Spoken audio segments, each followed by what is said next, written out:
Paz do Senhor, meus irmãos, minhas irmãs. Como é que vocês estão? Muito frio por aí? Aqui tá muito frio. Mas Santa Catarina tem o privilégio de ter neve. Nos lugares mais altos, você tem o direito de ver a neve. É fria, mas é maravilhosa. Quem viu é uma figura inesquecível. Sabe, irmãos, quando eu era criança, eu me lembro que a gente, no inverno, se cobria com colchão feito com penas de ganso. Umas penas bem macias. O travesseiro também era de pena. Gozava aquele tempo, quase nem se falava em bronquite. Hoje em dia é proibido, né? Criança não pode ter colchão de pena, nem travesseiro de pena. Eu me lembro que a gente ia para casa da minha avó, que era no interior, e lá a gente via geada. Pisava em cima, fazia barulho. E tinha lampião, fogão a lenha,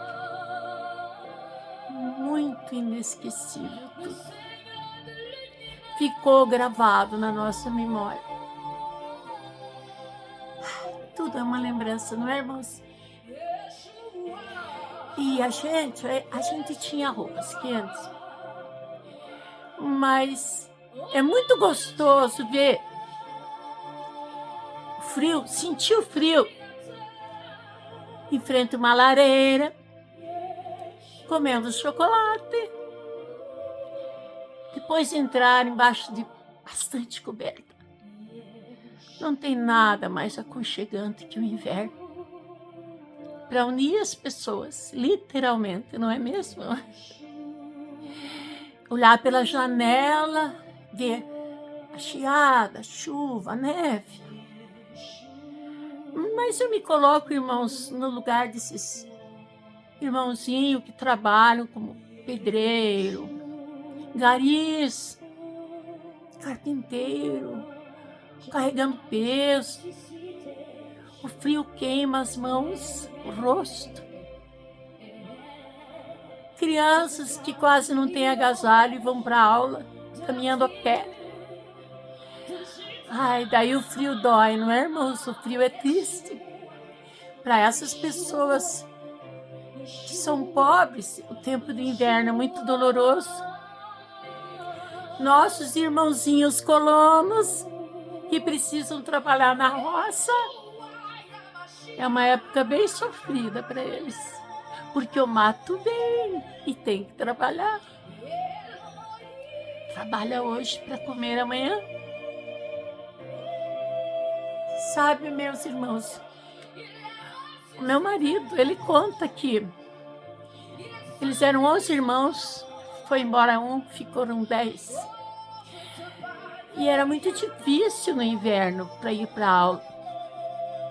Era calça de uniforme, o tênis era conga. Só quem tem minha idade vai saber o que é conga. Calça de tergal, uniforme, camisa branca. E tinha umas jaquetinhas de pelúcia, irmãos. Só quem tem minha idade sabe o que é pelúcia. E outros casaquinhos de feltro. Só um casaquinho. E iam a pé para aula. Era do narizinho ficar vermelho, as mãos duras, quase não conseguia mexer. Eles sofriam muito, eles eram pobres. Então, mas veja bem, irmãos, ele sobreviveu. Tá aí até hoje, estamos juntos, casados, 50 anos. Então, os antigos tinham um ditado: Deus dá o frio conforme a coberta. Hoje em dia existem mais recursos, não é? Até para os nossos irmãozinhos que são andarilhos. Sim, somos todos filhos do mesmo Deus. Não importa a condição que uns têm, outros não. Mas há cidades que ajudam, que socorrem, casas de abrigo, casas de passagem, para que eles não sofram tanto as penúrias da vida. Não é, irmãos? Mas a vida é assim mesmo. Eu sei que lá na eternidade nós vamos compreender. Enquanto alguns choram, outros riem. Mas uma coisa é certa. Todos nós choramos. Mas todos nós rimos. Não é mesmo? Sabe, irmãos, eu fico olhando, fico pensando, o nosso Salvador Jesus Cristo, quando ele nasceu, eu tenho certeza que antes de nascer ele já decidiu, eu vou ser pobre. Sabe por quê? Ele queria sentir todas as dores que um ser humano pode sofrer. Todas as angústias, toda a solidão, todo o desprezo e também as dificuldades. Sabe, irmãos, a leitura que nós vamos fazer hoje fala da profissão do Senhor Jesus Cristo. Quando eu era criança, a gente vivia de aluguel. Então, passamos por vários bairros. Às vezes a gente dizia, vamos morar em outro lugar, mais perto da cidade, ou mais perto da escola. Mudávamos de casa. Quando a gente via vizinhança nova e tal, até adaptar demorava um pouco. Mas eu sempre gostava de ouvir as batidas de martelo. Quando alguém está construindo uma casa. Até hoje, quando eu escuto aqui na firma, na empresa, aqui, batidas de martelo, eu até penso, o que eles estão reformando, o que eles estão fazendo? Eu sempre gostei desse barulho. Em casa, meu pai consertava as coisas e eu gostava de ver meu pai trabalhando, arrumando.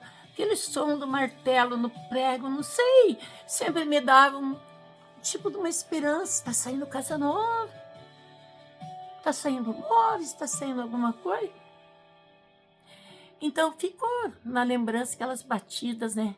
Era galo cantando, que dava saudade, e martelo martelando, batendo. E vocês sabem, irmãos, que a palavra de Deus nos diz que Jesus Cristo era carpinteiro. Quer ver, irmãos? Tá aqui, ó. Glória a Deus, aleluia. O Rei dos Reis, Senhor dos Senhores, o dono do mundo, do universo, decidiu trabalhar com serviço pesado para compartilhar você, meu irmão, que carrega peso aí, que sofre para ganhar o teu pão de cada dia. Jesus compartilhou também a tua dor, sabia?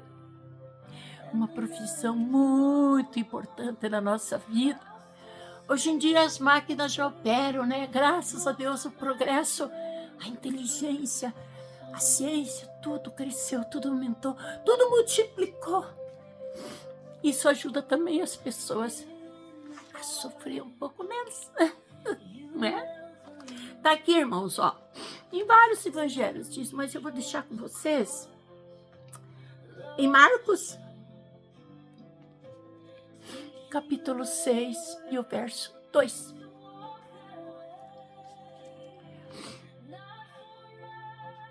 E chegando o sábado, começou Jesus a ensinar na sinagoga. E muitos ouvindo se admiravam, dizendo, de onde ele veio essas coisas? E que sabedoria é esta que lhe foi dada? E como se fazem tais maravilhas por suas mãos? Não é este o carpinteiro, filho de Maria, irmão de Tiago, e de José, e de Judas, que era outro Judas, né? E de Simão? E não estão aqui conosco suas irmãs? E eles se escandalizavam com isso. Achavam que, por ele ser carpinteiro, ele tinha que ser mais simples, não ter tanta inteligência, tanta sabedoria como ele tinha. Já pensou, irmãos? Imagine, é uma profissão tão linda, tão importante, sem a qual nós não teríamos nem onde morar se não fossem os carpinteiros, os pedreiros, os mestres de obra. Nem o maior edifício existiria se não fosse essas pessoas. Glória a Deus. Mas naquele tempo falava. E foi a profissão que ele abraçou. E o interessante, irmão, até os 30 anos ele trabalhou como carpinteiro. Depois, primeiro, ele pregava para construir. Depois, literalmente, no duplo sentido da palavra, ele pregava a palavra para construir vidas. De qualquer forma, ele pregou até o fim dos seus dias. Ele pregou um tempo literalmente, outro tempo também literalmente, só que pregou para a alma daí. Não era mais para o corpo, era para a alma. Não é, irmãos? Então vejam bem. Ele escolheu carpinteiro. Mas as pessoas não compreendiam o que ele queria. Ele queria mostrar que o que está escrito lá nos mandamentos, lá quando Adão e Eva foram expulsos, iria ser para sempre. Ou seja, e o homem irá comer o pão com o suor do seu rosto. Então hoje, se você está em frente ao computador, a tua mente está sofrendo. Se você está num serviço pesado, teu corpo está sofrendo. De alguma maneira, você não vê a hora de férias, de ir para casa, de descanso. Tanto a tua alma como o teu corpo padece. E eu fiquei analisando, irmãos, por que tanto sofrimento? Para que nós não nos apegássemos com o mundo aqui. Irmãos, pense bem. Essa semana aqui, já faz uns 10 dias, os dias estão carrancudos, frios, chuvosos, né? Mas se não existissem dias assim, quem iria valorizar o sol? Quem iria desejar ardentemente o sol?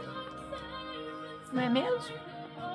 Então é preciso que nós experimentemos a dor para desejar a cura.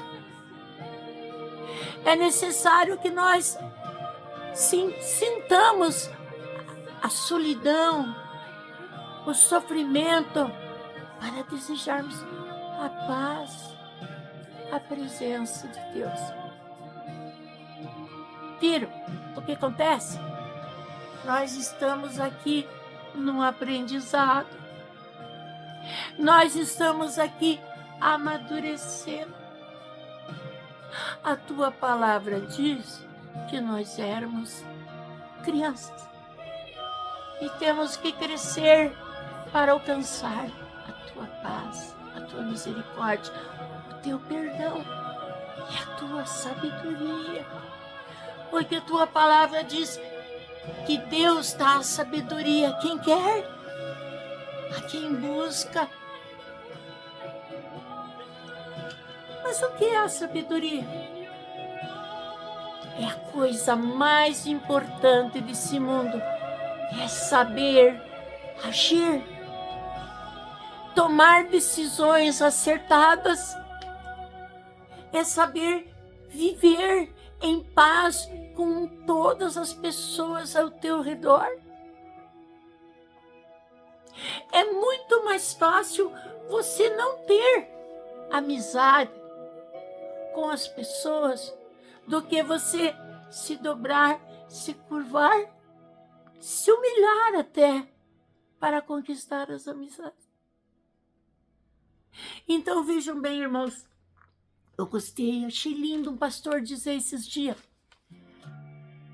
qual a diferença entre o joio e o trigo.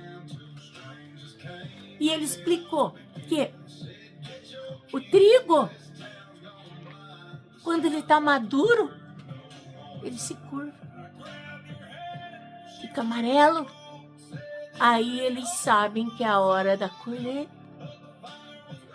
E o joio não se dobra nunca. Vocês viram que comparação mais linda que Deus fez? Quando ele se comparou ao grão de trigo, ele estava falando de duas coisas. Primeiro ele disse, se o grão de trigo não cair na terra e não morrer, não produzirá frutos. Mas se o grão de trigo cair na terra e morrer, aí ele produzirá muitas espigas, muitos alimentos. E aqueles grãozinhos todos um dia serão moídos no moinho, serão moídos para se transformar em pão. É o que o nosso Jesus fez. Ele era o grão, ele se curvou, ele era o grão de trigo, ele morreu por nós para dar muitos frutos. E esses frutos foram moídos no moinho, virou pó e se tornou pão para matar a fome.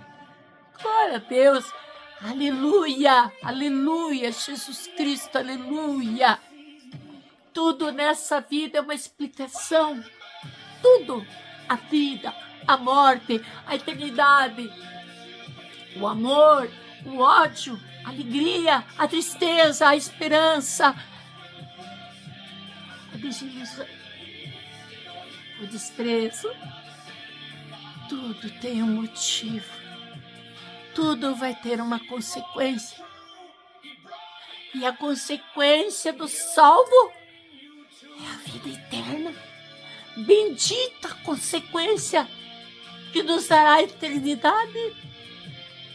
Só Ele pode dar, só Jesus Cristo pode dar.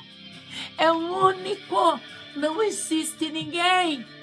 Ninguém no céu, na terra, debaixo da terra ou acima do terceiro céu, a não ser Jesus Cristo.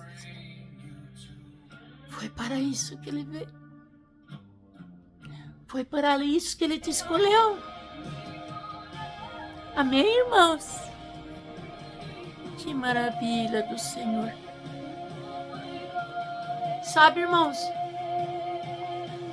quero aproveitar que eu estou falando um pouco mais. Eu sei que vídeos longos cansam, mas a palavra de Deus não cansa jamais.